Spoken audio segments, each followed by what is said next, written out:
Well, hello, and welcome to my One Piece card game YouTube channel. Today, I'm going to do something a little bit different from usual. I know that a lot of other content creators go over news, but as the guy who likes to talk about things, especially in a more competitive setting, I want to look at some of these new cards that have been revealed for EB04 and talk about exactly how they may fit into the deck and if I think they can actually be viable in this unique meta the West is going to have, which is going to be OP14 plus the first half of EB04 and without EB03. So a very confusing time that we are going to have, but I think there's been a lot of really cool buffs to very old decks, and I'm sure that a lot of people are curious if they are actually going to be enough. There's already been a lot of EB04 reveals, but we'll just talk about the ones that have been revealed at Düsseldorf the day before recording this. Now, there are chapters at the bottom of the screen, so you can just jump to the card that you want to talk about. I'm just going to talk about them randomly. So let's talk about Foxy, because why not? On play, Dome -1, if your leader has the Foxy Pirates type, you draw 2 cards and trash 1 from your hand. Then rest up to one of the opponent's characters with a cost of 9 or less. Activate main, once per turn, add up to 1 Dong card from your Dong deck and rest it.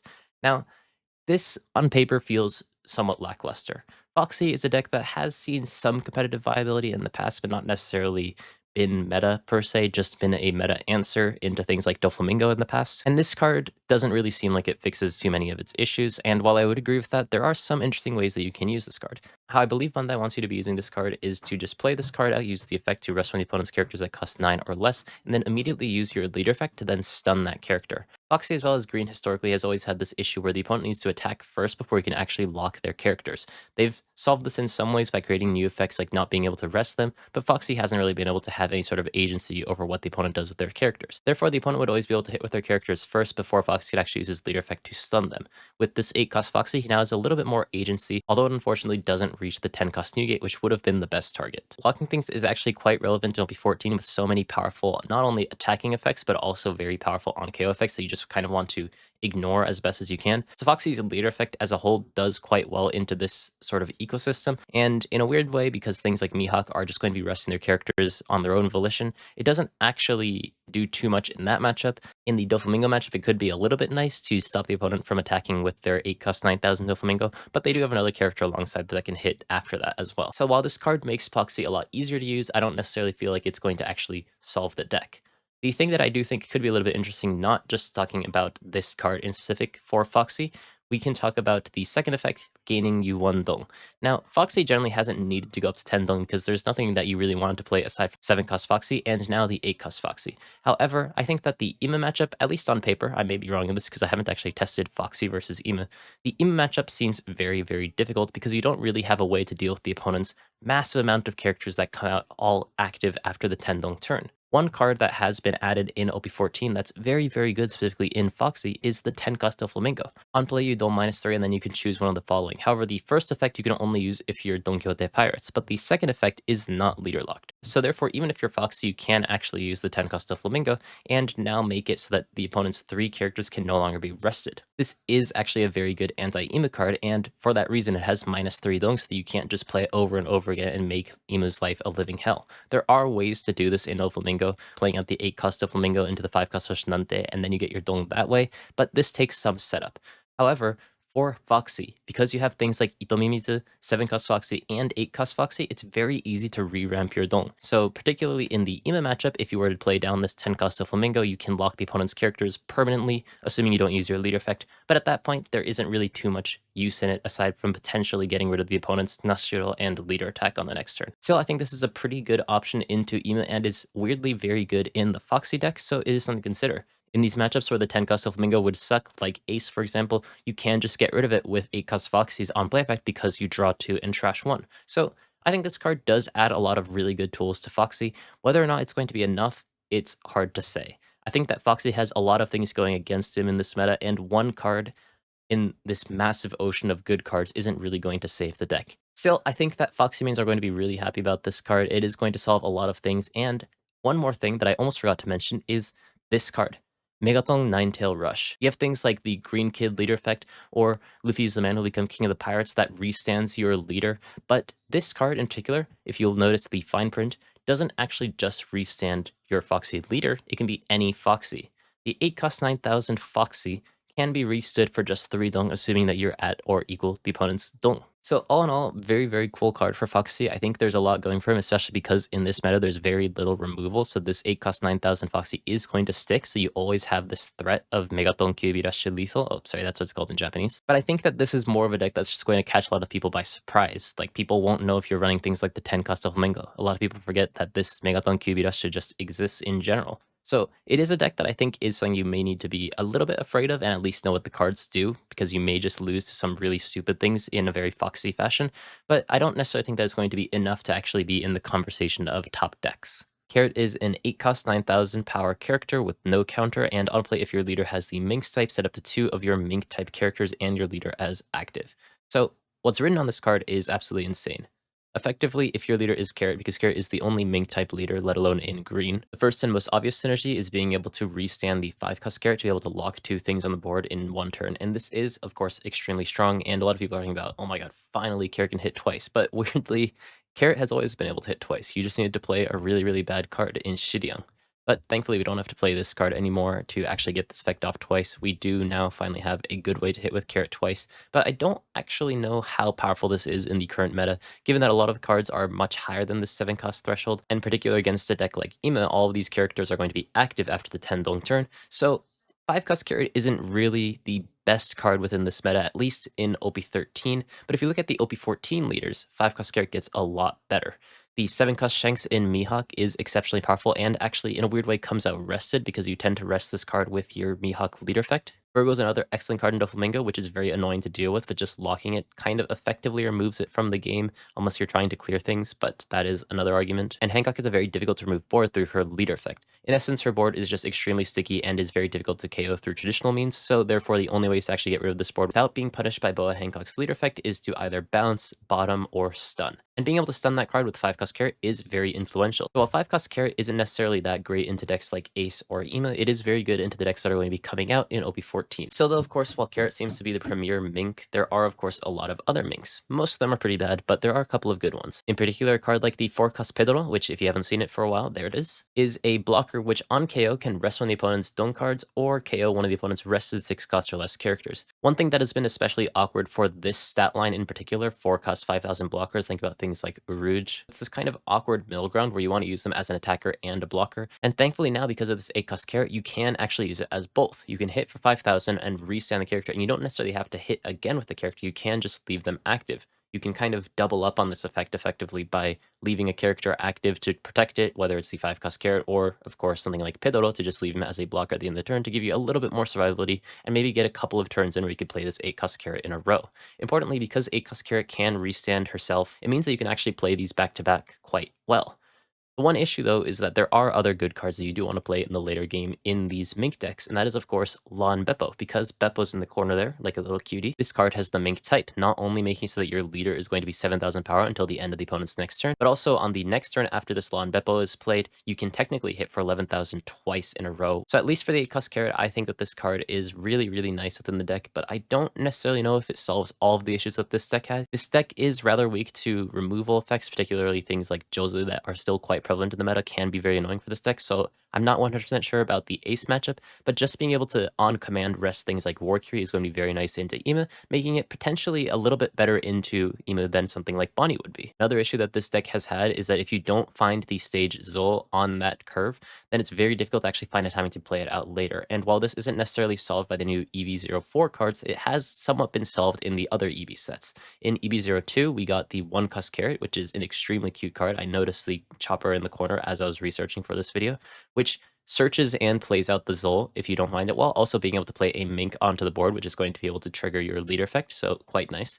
But in EB03, which unfortunately you guys don't have, but I'll still talk about it anyways just to round out all of my points, the EB03 Carrot, I think, is exceptionally powerful. Being able to KO a 5 cost on command effectively on the turn that it's played because of your leader effect, and give you another timing to play out the stage is going to really round out this deck. So at least when we get all of the sets together in OP14 plus EB03 plus EB04, I think this deck could actually be quite viable. Still, maybe there's going to be some issues. I don't necessarily think that the ace matchup is quite solved yet, but just in general, green as a whole is very solid in OP14 just due to the interaction with the way that they deal with the opponent's board without actually having to deal with the opponent's board, because there's a lot of very annoying on-KO effects right now. All in all, I think this is a great card. Alongside things like iKailaKai will give you a lot of interesting new options within this deck, and at least for the time being, I can see this deck being quite good. We'll see, of course, if this ends up changing with more EB04 cards revealed. Next, let's look at a card that had a little bit more of a quiet reveal, and that's the 7-cost Kid. This 7-cost 8,000 power Kid on play adds 1 dong for your dong deck and sets it as active, and then activate main, you could trash this character and play up to 1 Kid Pirates type character with a cost of 5 or less from your hand. This is a very unusual effect, and we'll show exactly how that is in a one-to-one comparison with the 7-cost Vivi. Bit of a sneak peek if you haven't seen this card yet, but Vivi plays an 8-cost on play, so you can have both characters on the board, whereas Kid needs to trash himself to play out a 5-cost from your hand. While the second part of this effect is going to be the most mysterious part of this card, let's first focus on the first part of the effect. Gaining 1 dong as the effect of a 7-cost has a very clear indication, and that is that you're going to go to 10 dong the next turn. And while the Kid Pirates package doesn't necessarily have very great 10 costs, Red does. You have things like 10-cost Roger, 10-cost Shanks, or the other 10-cost Shanks that are going to be very, very nice for this deck to just get into, while also being able to hit for 7,000 over and over again with your leader effect. Technically speaking, if you just look at the Kid Pirates package of this deck, if you're going second, then on the 4 dong you could play the 3-cost Kid, 7 dong turn, you could play the 7-cost Kid, and on the 10 dong turn play out something like the 10-cost Shanks and start to really ramp up some pressure in that way.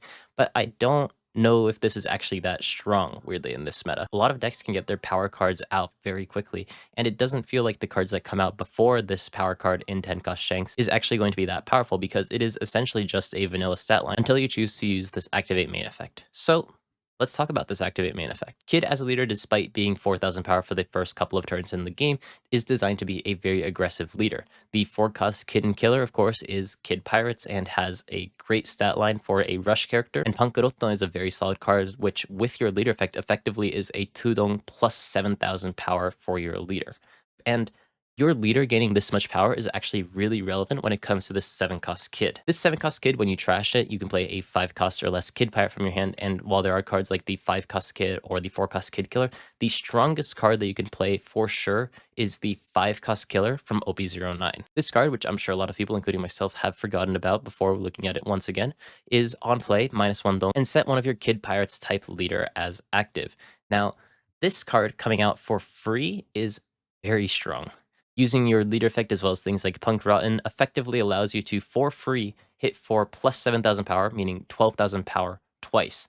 This with extra dong on your leader or spreading dong across your characters to just make that final push, playing things out like Usohachi, just to get that little bit of extra damage onto the board is actually very, very powerful. So this does actually fulfill the fantasy that Kid has always been going for as this very explosive, aggressive red-purple leader, which hasn't existed since red-purple Law. And fittingly for Kid, a lot of that damage is just coming out of Kid himself, the captain. Still, if you manage to set up like 3 of these 7-cost Kids on the board and happen to have 3 killers on the board, that's an insane amount of damage that can come out. This will likely never happen in a game, but just as a fun thought experiment, let's talk about the theoretical limit of how much damage you could possibly put out with this 5-cost killer. If you have 4 of the new kid on your board, 4 killers in hand, as well as 4 Punk Rod in your hand, then you can hit for 29,000 5 times with your leader, which should probably just be defended with a couple of Gum Gum Giants. But if anyone can pull off a crazy combo like this, I know it is you, Real Joshua. I challenge you to at least hit for 20,000 3 times. I'm sure that you can.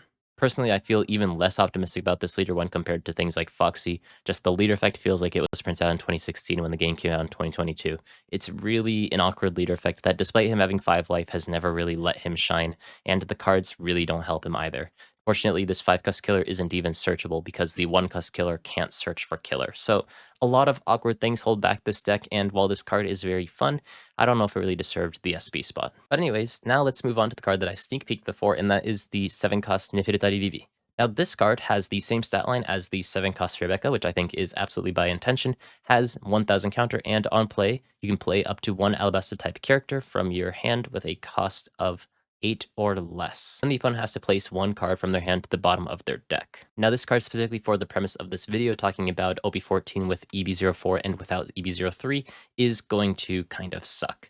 Unfortunately, Red Blue Vivi is part of EB03, which means that if you do want to play this card, you have to play it in the old Red Blue Vivi, which means that there's going to be a lot of awkward things. While yes, you can technically play out things like 8 cost 9000 banish Luffy and give it rush with your leader effect with 2 extra dong, it feels very lackluster. So in regards to this card, we very much just need to wait for EB03 to come out.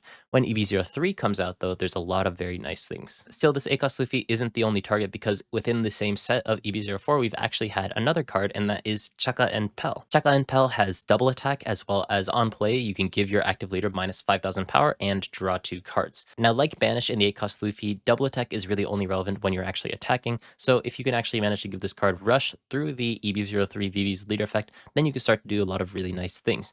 Not only this, just having an 8 cost 9000 rush that draws 2 cards is very, very powerful. And of course, with this Vivi, not only does the opponent have to trash 1 card, but this card comes out 1 turn faster, technically being a 7 cost 9000 rush that draws you 2 cards, which is just insanely statted. Red Blue Vivi as a deck has been running things like the 10 cost draw Kaido to just accumulate a bunch of resources in your hand while also having this 12,000 power rush character, but the deck has generally suffered from consistency. If you can manage to pull off the 5 cost Vivi into the 5 cost Nami combo several times in a row, then you feel very tanky thanks to your leader effect being able to defend this 5 cost Vivi over and over again and reuse it as a blocker turn after turn while Nami's getting in a lot of damage and you accumulate resources through these bigger attacks, whether it's the 7 cost Speckman, the 10 cost Shanks, or the 10 cost Straw Kaido. But because all of these cards have different typing, it's been difficult to have any semblance of actual consistency, leading to a lot of decks not even running searchers and just running a very good stuff deck. But as we've seen with Bandai's design philosophy time after time, they generally prefer to have decks within the same typing and the same sort of thematic that the manga actually follows.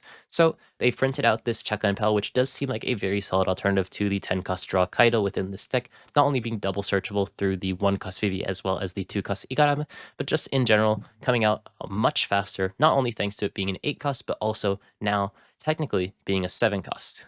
I think that these 2 cards together make Red Blue Vivi very, very strong and actually gives you more reason to actually play these 2 searchers that already exist within the deck. But I have a suspicion that they may end up printing at least one more 7 to 8 cost card.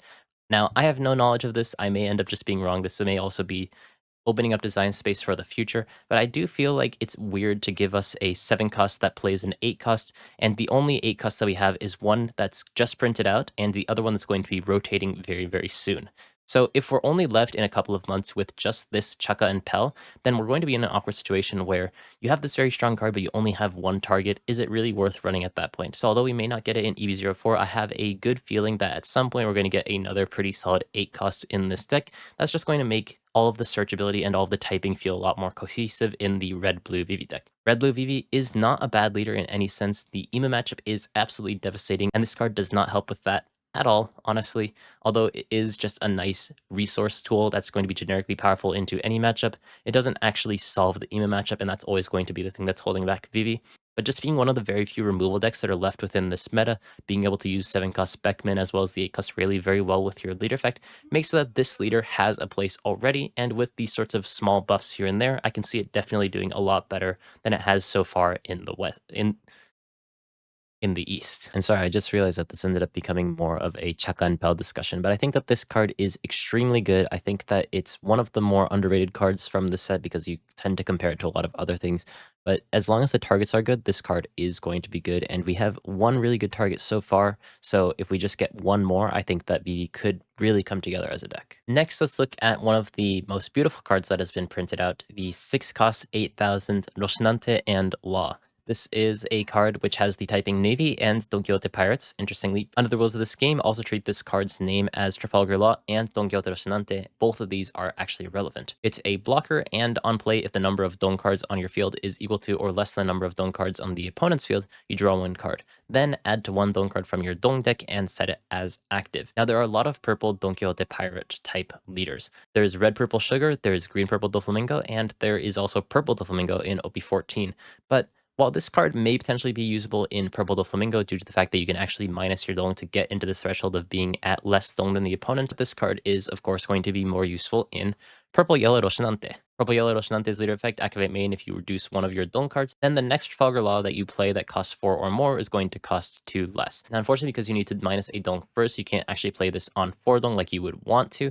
You do have to play this when you get to 5 or 6 Dong, so that you actually have 4 Dong left over after you reduce 1 Dong for your leader effect. Still, this card can technically come out at 5 dong as a 5 cost 8,000 that ramps you 1 dong and draws you 1 card while being a blocker. And a 6 cost 8,000 blocker is already extremely powerful, as we've seen with things like Red Black Sabo. Now, Purple Yellow Rosinante, at least from my experience, has been a very aggressive deck because he simply doesn't really have the resources to play a longer game. He just swarm his board with these very well statted 4 cost laws and use the 7 cost law to then increase the power of not only your board but also your leader to just try to go for face, defending them with your leader effect. Your leader effect, of course, being able to protect laws will also protect this 6 cost law, so it just makes it very tricky to actually take back the opponent's board when every single card in the opponent's deck is called law. Because your leader effect forces you to grab one of your life, you don't really have that much time afforded to you. And unfortunately, while the card isn't out quite yet, if you just look at EB04, in EB03 there's actually a secret rare law despite being the heroines set. This card has rush as well as the ability to activate main, trash one of the cards from your hand as well as the law from the board to your trash, to then add 1 life and play out a law that costs 7 or less. Now, because of course this law in Rosante is called law, you can actually play this out, and this actually gives some unique defensive tools to this deck now finally. With the 8 cost law, not only are you getting a free attack in because this card has rush, but you're also able to heal 1 life and play out a massive blocker should you choose this Rosinante and Law card as your target. In this way, you can actually play this aggressive game while also playing a more defensive game, which if you look at things like Boa Hancock recently has been the definitive build, not playing towards just a defensive or offensive build, but playing in this unique middle ground between the two to stall out enough time for your aggressive attacks to actually eventually make it through has been the successful build for Boa Hancock so far. So this is actually a very nice card for Law. Not only this, but there's actually been a law that went 7-2 at the most recent championship in Japan. So maybe this deck just needs one more good card to put this deck into competitive viability. And honestly, this is a very good card. Personally, I don't think it's a card that's going to actually be able to make him high tier in any sense, just due to the fact that the deck has a lot of other issues, resources being a big one, but it's going to definitely help a lot. The final card is one that I really had to rack my brain over a lot and look through the card list to just make sure that I was understanding exactly what the potential of this card was, and that is the 7 cost 8,000 Kikunojo. Now, this card has no counter, but activate main once per turn. If this card was played on this turn, set your Land of Wano type leader as active. Now, currently we have 4 green Land of Wano type leaders, and that is green Odin, green Kiemo, green yellow Yamato, and red green Odin. None of these leaders are competitively viable at the moment, although green yellow Yamato has received some buffs very recently in EB03, at least in the east. Still, this card is very clearly an Odin card, because if you have 1 dong on your leader and you have a Land of Wano type card with the cost of 5 or more on your board when attacking, you gain plus 1000 power until the next turn. This means that red green Odin can become a 6k leader, and with Kikunojo, you can now become a 7k leader because you can restand your leader, and importantly, because leader effect doesn't have once per turn, you can reuse the effect, not only hitting for 7k and then 8k, but also becoming 7k power on the opponent's turn, which is very, very annoying and actually solves a lot of the issues that Ulden has had with a lot of more aggressive decks. Not only this, but because of Ulden's leader effect, this card technically has 1000 counter as well, making it a very nice fit into this deck. The one thing that was confusing about this card, though, was why is it activate main? The implication of it being activate main when this card is played on this turn and not having it on play means that there's probably other much easier ways to get Dong onto your leader. If you have a way of attaching Dong onto your leader, then you can play this immediately on curve on 7 Dong and immediately make your leader 7,000 power on the opponent's turn. However, if you don't really have these effects, then it's the same as just attaching 1 Dong to your leader and then playing out the Kikunojo. So I had to look through the card list and see exactly what cards they're talking about, and while the 6 cost Yamato does seem like the most obvious pick for this, it doesn't actually make sense.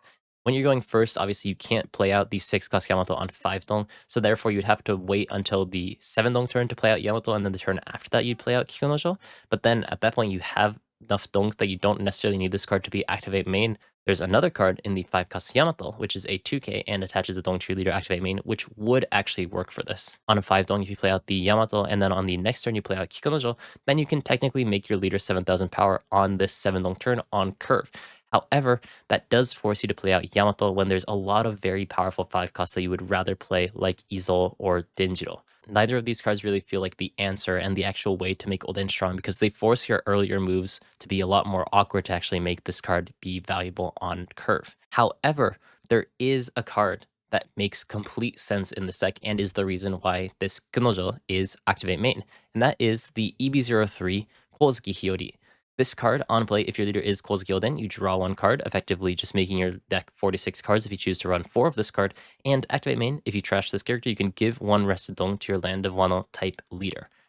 This answers all of the questions for this, because now if you just play down this Hyori, which is also a very good Ore no Samurai Nare target, then you can on 7 Dong play out Kikunojo, then use the Hyori effect to attach a rested Dong to your leader, and then hit for 7,000, restand it with the activate main effect, and then hit for 8,000 while becoming 7,000 on the opponent's turn. So was a bit of a scavenger hunt to figure out exactly why this card was worded the way that it was, but this Hyori, also technically being 1,000 counter within this red-green Oden deck, does round out this combo very well while just being a very solid card in general for the Wano package. Unfortunately, because this Hyori is EB03, at least for OP14 with EB04, I don't think that this card is going to actually help red-green Oden to a significant extent, but with OP14 and EB03 enabled, I think that there could be a lot of quite interesting things that could be possible. Making your leader 7,000 power is actually quite relevant because things like Boa Hancock, a leader that can hit you at 5,000 very easily, and if they play out Gorgon Sisters, which they're always going to trigger out every single game against you first life, they can hit you at 6,000. So just becoming 7,000 is going to make it much more awkward for the opponent to actually take out your life. And because you're red-green Oden, you don't really have that opportunity to brick either, meaning that you can pretty safely and comfortably counter out of these attacks if you can permanently stay at higher power thresholds. Oden as a deck has always had some really cool tools at his disposal, but it's never really had a great way to actually close out the game. The Eikos Oden doesn't really feel that great in the great year of 2025, nor will it be good in 2026 when this card actually comes out. So while this Kikunojo is a great card, it's not really going to be enough to save this leader, in my opinion. So let's start to wrap up this video. Maybe I was a little bit negative about these cards because they are new cards, there are a lot of hype, but just as someone who's more in tune with the competitive side of this game, a lot of them aren't really going to be enough to solve these leaders, but that's okay. Extra boosters as a set aren't really intended to make every single leader that they're touching competitively viable. They're just trying to make it less terrible to play. A lot of people do play this game just for the fun aspect, trying to play the leaders that they love. Rosinante is an exceptionally fun leader that just hasn't really found its way into the meta quite yet. And just giving those people who really are playing for the character a nicer and more fun way to interact with the game is really nice. I think that most, if not all of these cards are actually really, really powerful. It's just the decks that they're kind of forced to go into aren't necessarily strong enough to, just with this one card of support, break into meta relevancy. That is, of course, unless you're Carrot, because Carrot, best deck in format, baby! Woo!